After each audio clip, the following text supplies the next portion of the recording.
আসসালামু আলাইকুম। কেমন আছেন সবাই? স্বাগত জানাচ্ছি আমাদের চ্যানেল ইজি টু লার্নে। গ্রাফিক্স ডিজাইনের আরও একটি নতুন টিউটোরিয়ালে আপনাদের সবাইকে ওয়েলকাম। আজকের ভিডিওতে আমরা খুবই গুরুত্বপূর্ণ একটি টপিক শিখব। আজকে আমরা অ্যাডোবি ইলাস্ট্রেটর ব্যবহার করে এনএসডি এর এক্সামে আসা একটি লোগো বানানো শিখব। যারা এনএসডি এর এক্সামের প্রস্তুতি নিচ্ছেন তাদের জন্য ভিডিওটি খুবই দরকারি হবে, তাই ভিডিওটি স্কিপ না করে শেষ পর্যন্ত দেখুন। আর হ্যাঁ, আমাদের চ্যানেলে নতুন হলে অবশ্যই সাবস্ক্রাইব করে পাশে থাকবেন। চলুন তাহলে শুরু করা যাক আজকের টিউটোরিয়াল। আমরা প্রথমে ইলাস্ট্রেটরটি ওপেন করে নিব। আমি এখানে ওপেন করে রাখছি, আমি পুনরায় আবার আপনাদের দেখানোর জন্য ওপেন করি। আমাদের টাস্কবার ইলাস্ট্রেটর থাকলে টাস্কবার থেকে ওপেন করব, অন্যথায় স্টার্ট মেনুতে গিয়ে সার্চ করে আমরা ইলাস্ট্রেটর ওপেন করব। এখানে ওপেনে গিয়ে আজকে আমি চাচ্ছি লোগোটি বানানোর জন্য, এটা সিলেক্ট করে এটা ওপেন করলাম। অনেক বড় জুম হয়ে আমাদের স্ক্রিনটা ওপেন হয়েছে, তা আমি চাচ্ছি এটাকে ফিট অন স্ক্রিন করতে। কন্ট্রোল 0 দিয়ে আমরা ফিট অন স্ক্রিন করব।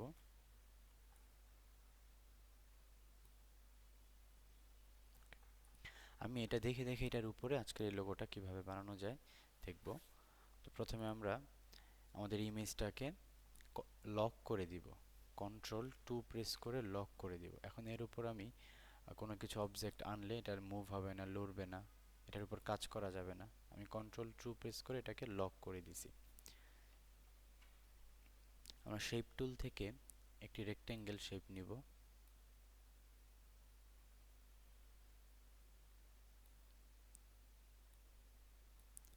শেপের ফিল কালার আছে, আমি ফিল কালারটা অফ করে দিব, স্ট্রোক কালারটা রাখবো।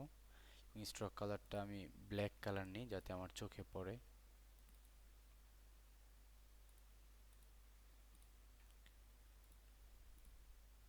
স্ট্রোক কালারটা আমি ব্ল্যাক করে নিলাম। একটু ঠিক করে বসাই, একটু জুম করে দেখি। অল্টার ধরে আমি জুম করলাম। অল্টার ধরে মাউসের স্ক্রল বার উপরের দিকে উঠাইলে জুম আউট হয়, জুম ইন হয়, আর স্ক্রল বার নিচের দিকে ঘোরালে জুম আউট হয়। এখান থেকে জুম করে দেখলাম আমার উপরের লাইনটা পুরোপুরি পারফেক্টভাবে বসে নাই। আমি ডিরেক্ট সিলেকশন টুলটা সিলেক্ট করে লাইনটাকে ঠিকভাবে বসিয়ে নিব। সিলেকশন টুলে গিয়ে আমি লাইনটাকে ঠিকভাবে বসিয়ে নিচ্ছি। ওকে, বাম দিক থেকে একটু চাপায় দেই। ডিরেক্ট সিলেকশন টুলে যাব, এখান থেকে এই অ্যাঙ্কর পয়েন্টটাকে সিলেক্ট করব। এই অ্যাঙ্কর পয়েন্টটাকে একটা ক্লিক করে আমি লেফট অ্যারো প্রেস করলে এটা আমার চাপতে থাকবে। উপরে অ্যাঙ্কর পয়েন্টটা একটু ডানে চাপাই দিব, রাইট অ্যারো বাটনটা ক্লিক করব। আমি কিবোর্ড থেকে রাইট অ্যারো প্রেস করতেছি।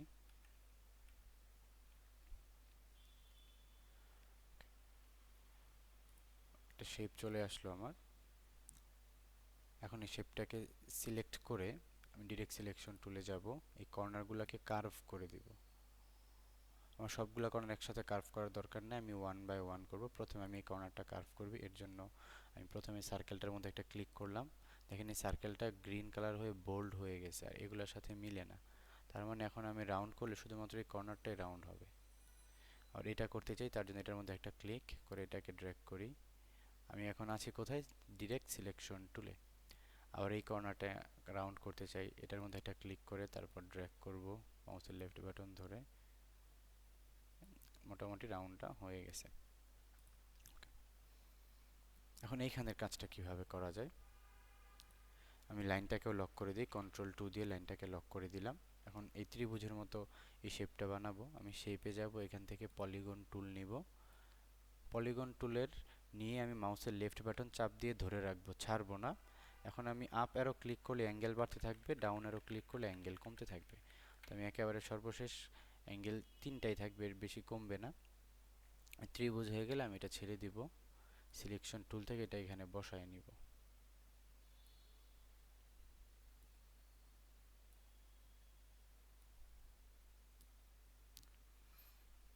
ডিরেক্ট সিলেকশন টুল থেকে আমি অ্যাঙ্কর পয়েন্টগুলোকে একটু ঠিকঠাকভাবে বসায় নিই একটা ক্লিক করে।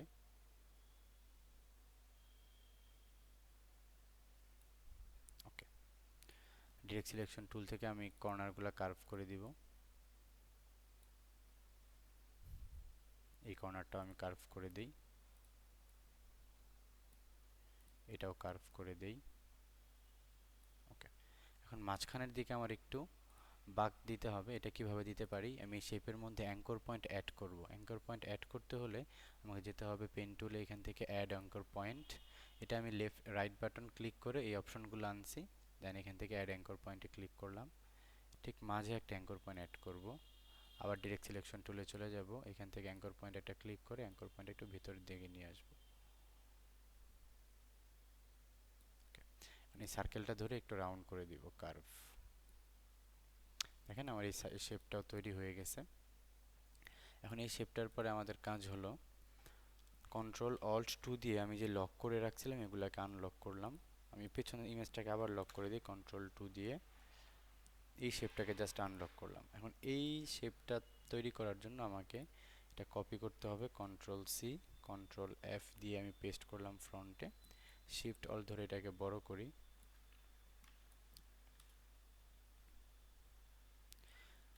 শিফট ধরে আমরা আরো বড় করি, এখানে বসাই। প্রয়োজন অনুসারে আমি বড় করতেছি। ওকে, আমি এই শেপটাকে কপি করছি প্রথমে, কন্ট্রোল সি কন্ট্রোল এফ দিয়ে পেস্ট, দেন এই শেপটাকে আমি শিফট ধরে জুম করলাম। এখন আমি এই দুইটা শেপকে একসাথে সিলেক্ট করব। এখান থেকে ড্র্যাগ করে শেপ দুইটাকে সিলেক্ট করে শেপ বিল্ডারে ক্লিক করব। আমার অপ্রয়োজনীয় অংশগুলো আমি ডিলিট করে দিব। অল্টার ধরে রেখে ক্লিক করে ডিলিট, অল্টার ধরে রেখে ক্লিক করে ডিলিট। ওকে, এখন এই শেপটার এই কর্নারগুলো আমাকে কার্ভ করে দিতে হবে। আমি ডিরেক্ট সিলেকশন টুলে যাব, কর্নারটা সিলেক্ট করে আমি কার্ভ করে দিব যতটুকু আমার দরকার। ওকে, আবার এই কর্নারটা সিলেক্ট করে আমি এটাকেও কার্ভ করে দিব। দেখেন মোটামুটি একটা শেপে চলে আসছে।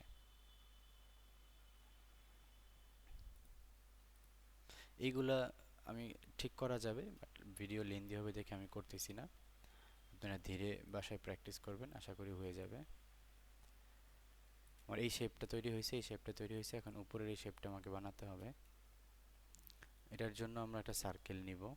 বিভিন্নভাবে বানানো যায়, আমি জাস্ট একটা পদ্ধতি আপনাদের সাথে শেয়ার করতেছি, আপনারা অন্য কোনো পদ্ধতিতেও চাইলে পারবেন। আমি একটা সার্কেল নিচ্ছি, সার্কেলটাকে ঠিক মাঝামাঝি রাখবো। মাঝামাঝি রেখে স্ট্রোকের মধ্যে ক্লিক করব, স্ট্রোক থেকে এটাকে রাউন্ড করে দেব, ক্যাপটাকে রাউন্ড করে দিব, করে স্ট্রোকটাকে বাড়াই দিব আমরা।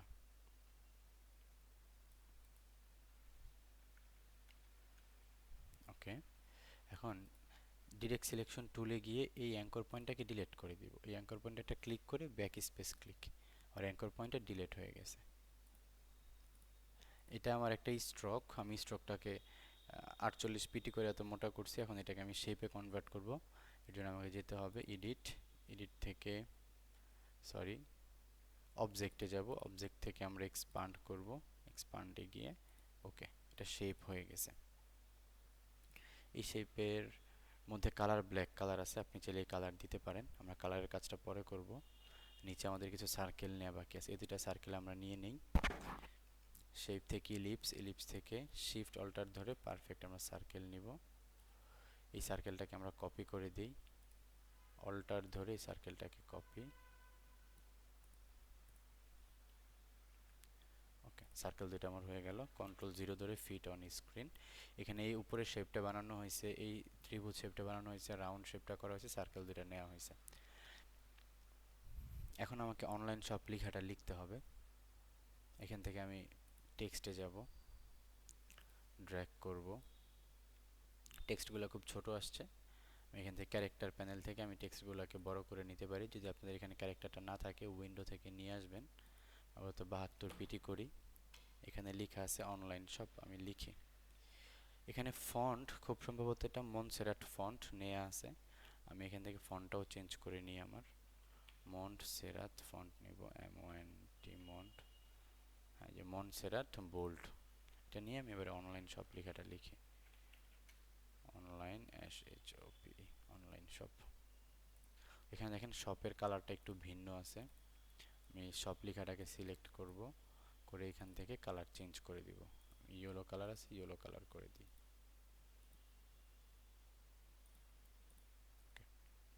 এখানে আমার অনলাইন শপ লেখাটা ইয়েলো কালার হয়ে গেছে। ওগুলোর ফন্ট সাইজ আপনি চাইলে আরো বাড়াতে পারবেন।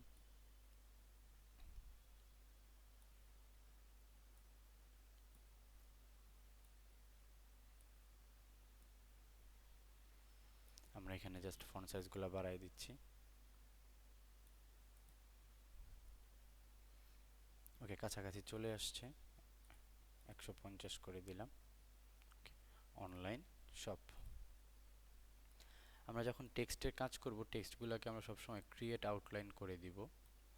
তো এখান থেকে মাউসের right button click, create outline. Create outline করলে টেক্সটগুলো শেপে কনভার্ট হয়ে যায়।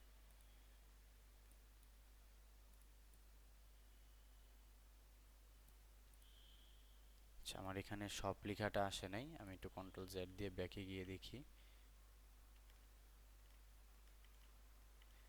এখানে না আসার কারণ হচ্ছে আমি ফন্ট সাইজটা অনেক বাড়াইছি, যার কারণে আমাদের টেক্সট বক্সের মধ্যে জায়গা হচ্ছে না।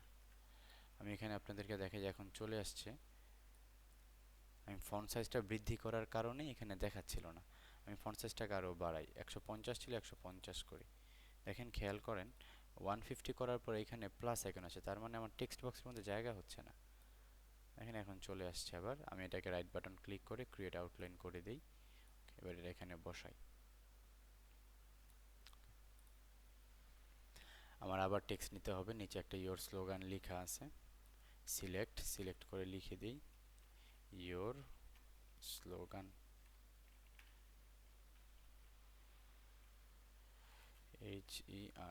স্লোগান। এখানে ফন্ট সাইজটা বড় থাকার কারণে টেক্সট বক্সে জায়গা হচ্ছে না, আমি ফন্ট সাইজটা ছোট করে দিই।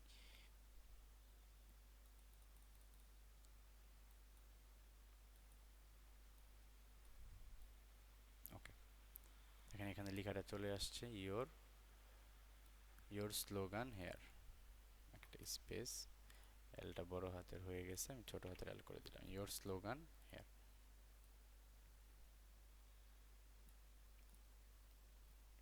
এখন আসেন আমি একটু কালারের কাজটা করে ফেলি। আমি আমার কন্ট্রোল অল্ট 2 দিয়ে আনলক করে আমার পেছনের যে ইমেজটা, সেই ইমেজটাকে চাপাই দিই, যেটা দেখে দেখে আমি কাজ করতেছিলাম। ইমেজটাকে এই পাশে রাখি। এখন আমি কালার দিতে চাচ্ছি। কালারটা কিভাবে দিতে পারি? এখানে দেখেন গ্রেডিয়েন্ট কালার আছে, নিচের কালারটা একটু লাইট, উপরের কালারটা একটু ডিপ। তো গ্রেডিয়েন্ট কালার মিক্স করার জন্য আমি প্রথমে দুটো রেক্ট্যাঙ্গেল নিয়ে নিব। এখানে একটা রেক্ট্যাঙ্গেল, এটাকে কপি করি, অল্টার ধরে কপি করি। এই বক্সের মধ্যে আই ড্রপার টুল ব্যবহার করে আমরা এখান থেকে আই ড্রপার টুলটা ব্যবহার করব। যে আই ড্রপার টুল, এটা সিলেক্ট করে যে জায়গায় আমি ক্লিক করব ওই কালারটা বক্সের মধ্যে চলে আসবে। আমি নিচের দিকে লাইট কালারটা প্রথমে নিলাম, আবার সিলেকশন টুলে যাব, এই সার্কেলটা সিলেক্ট করব, আই ড্রপার নিব, উপরের দিকে ডিপ কালারটা নিলাম।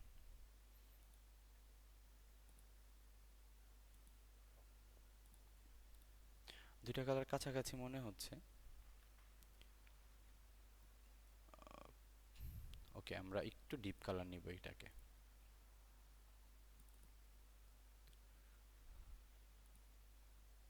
ওকে, ডান।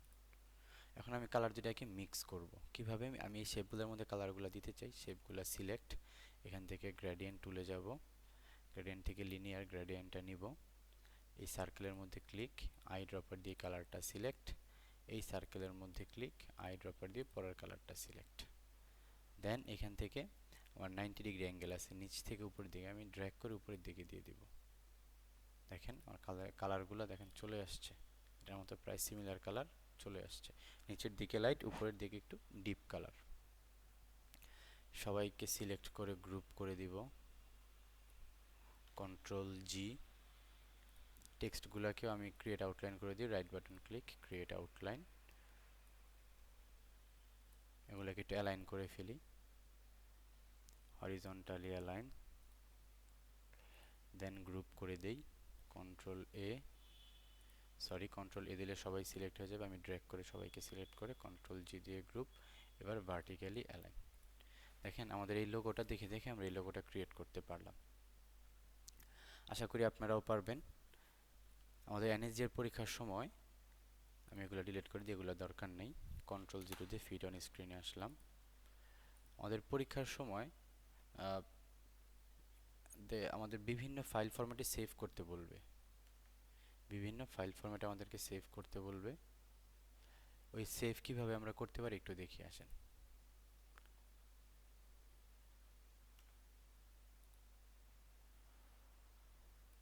আমাদের এখানে একটু ঝামেলা আমি দেখতেছি যে জুম আউট করলে কিছু বাড়তি অংশ দেখায়, এটা ডিভাইস জনিত ঝামেলা হইতে পারে।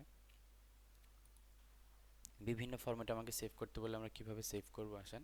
ফাইলে যাব, ফাইল থেকে সেভ অ্যাজ এখানে দেখেন অ্যাডোবি ইলাস্ট্রেটর, প্রথমে আপনাকে এই ফরম্যাটে সেভ করতে বলবে, এটা ডিফল্টভাবে আপনি সেভ করবেন। এখান থেকে আমার ডেস্কটপে সেভ করতে চাই, আপনাকে একটা নাম দিয়ে আপনার ফোল্ডার তৈরি করতে হবে। ওই ফোল্ডারের মধ্যে জব 1, জব 2, জব 3, জব 4, এখানে গিয়ে যদি এটা আপনার জব 2 হয় তখন জব 2 এর মধ্যে এটাকে আপনাকে সেভ করতে হবে, যেই যে ফরম্যাটে বলবে ওই ফরম্যাটে। প্রথমে আমি ইলাস্ট্রেটর ফরম্যাটে সেভ করি, ইলাস্ট্রেটর ফরম্যাটে সেভ হয়ে গেছে। এবার ধরেন আপনাকে বলতেছে জেপিজি ফরম্যাটে সেভ করতে, তাহলে ফাইলে আসবেন, ফাইল থেকে এক্সপোর্ট অ্যাজ, এখান থেকে দেখেন জেপিজি বললে জেপিজি করবেন, পিএনজি বললে পিএনজি করবেন। আরও আপনাকে টিফ ফরম্যাটে বলতে পারে টিফ ফরম্যাট করবেন, এসভিজি ফরম্যাটে বললে এসভিজি ফরম্যাটে করবেন, ইপিএস ফরম্যাটে বললে ইপিএস ফরম্যাটে করবেন। এখানে সবগুলো আছে। ইপিএস ফরম্যাটে, এখানে ইপিএস ফরম্যাটে আপনাকে যেতে হবে সেভ এজে গিয়ে, এখান থেকে আমি জেপিজিটা সেভ করি। এখানে জিজ্ঞেস করতেছে ইউজ আর্টবোর্ড, আপনি কি আর্টবোর্ড সহ ডিজাইন করতে নিতে চান? ইয়েস, আমার আর্টবোর্ড সহ দরকার, আমি এক্সপোর্ট, ওকে ডান, এক্সপোর্ট হয়ে গেছে। এবার এটা কেটে দেই, দেখেন আমার ডেস্কটপে লোগোটা চলে আসছে। আমাদের ওইখানে কিন্তু কিছু বাড়তি অংশ দেখাচ্ছিল, বাট দেখেন সেভ করার পরে বাড়তি অংশগুলো দেখাচ্ছে না। আমি জেপিজি ফরম্যাটে সেভ করছি, এগুলা জেপিজি ফরম্যাটে আছে। ইলাস্ট্রেটর ফরম্যাটে সেভ করছি, ইলাস্ট্রেটর ফরম্যাটে আছে। আজকে এতটুকুই থাকলো, আশা করি সবাই বুঝতে পারছেন। যদি কোথাও প্রবলেম ফেস করেন আমাকে কমেন্ট করে জানাবেন। এতক্ষণ সাথে থাকার জন্য ধন্যবাদ। আসসালামু আলাইকুম।